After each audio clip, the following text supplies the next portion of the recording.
Hey everyone, and welcome. If you're gearing up for the CUET exam, you know that organic chemistry can feel, well, a little overwhelming. But today we're going to zero in on carbonyl compounds, a chapter that is an absolute score booster if you know what to focus on. So let's jump right in. I bet I know what you're thinking. Organic chemistry, all those reactions, the weird names. It's totally normal to feel intimidated, especially with all the pressure from the CUET exam. A lot of students worry about losing marks right here, but what if I told you we could flip that script and turn this topic into one of your biggest strengths? Yep, you heard me. Just by getting a solid grip on the fundamentals of this one chapter, you can directly lock in a guaranteed +4 marks, maybe even more. Stick with me through this session, and I promise I'll show you exactly how to do it. So here's our game plan for today. We'll kick things off with why this topic is such a goldmine for marks. Then we'll break down the core difference between aldehydes and ketones, absolutely master the IUPAC naming rules, uncover the secrets of the carbonyl group, then get our hands dirty with some real CUET-style questions, and we'll wrap it all up with some pro tips. Let's get going. Okay, so first things first. Why should you give this topic your full, undivided attention?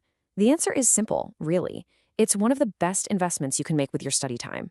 The people who set the CUET exam, they love this chapter. It's a huge part of Unit 8, and it's what we call a high-yield topic.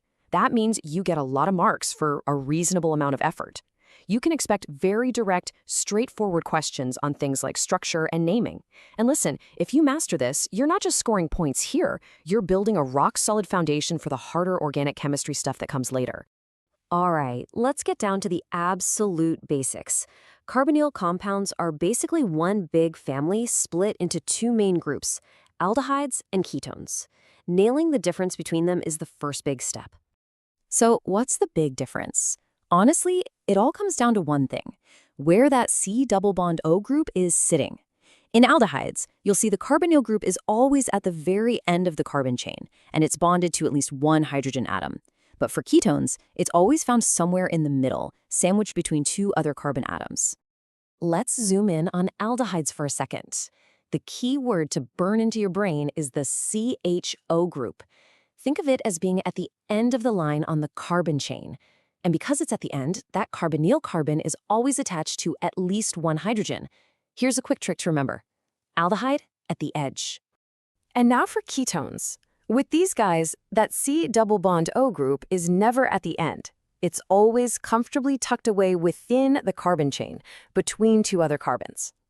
Its non-terminal position is the single biggest thing that defines a ketone. Okay, let's move on to an area that CUET absolutely loves to test you on, IUPAC nomenclature, or naming. Don't worry, it looks scarier than it is. It's really just about following a simple set of rules. Let's master them together, right now.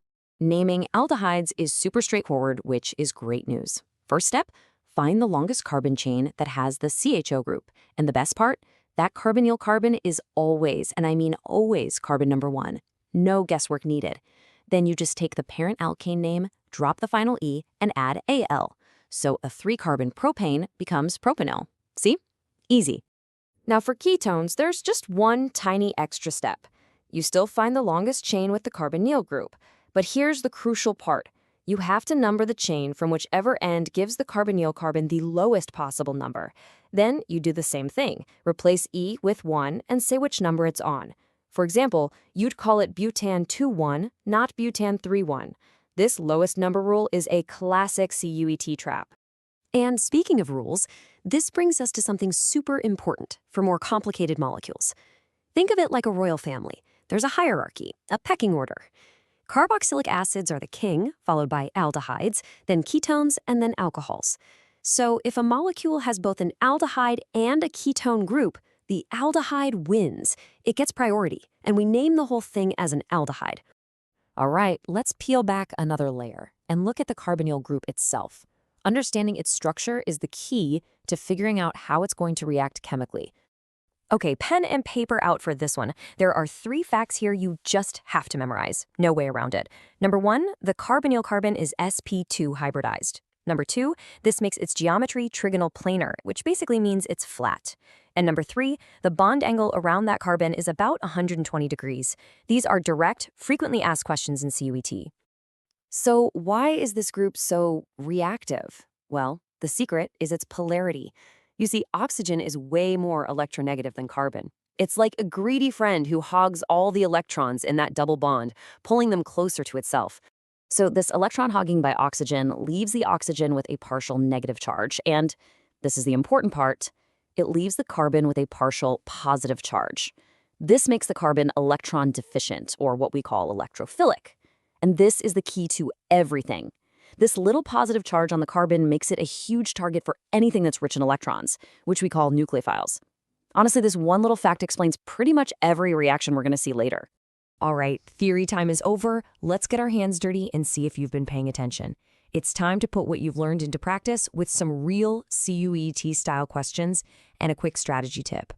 Think of this as your 4-step cheat code for any naming or structure question. Step 1, quickly identify the functional group. Is it an aldehyde or ketone? Step 2, check the carbonyl's position. Is it at the end or in the middle? Step 3, apply the right numbering rule. And step 4, double-check that you're using the right suffix, al or 1. Follow these 4 steps every time and you'll be golden. Okay, question number 1. We just talked about this, so no excuses. What is the hybridization of the carbon atom in a carbonyl group? Go ahead, pause the explainer, think about it, and lock in your answer. And the answer is B, sp2. Remember that carbonyl carbon is forming 3 sigma bonds, 1 to the oxygen and 2 to other atoms, plus 1 pi bond.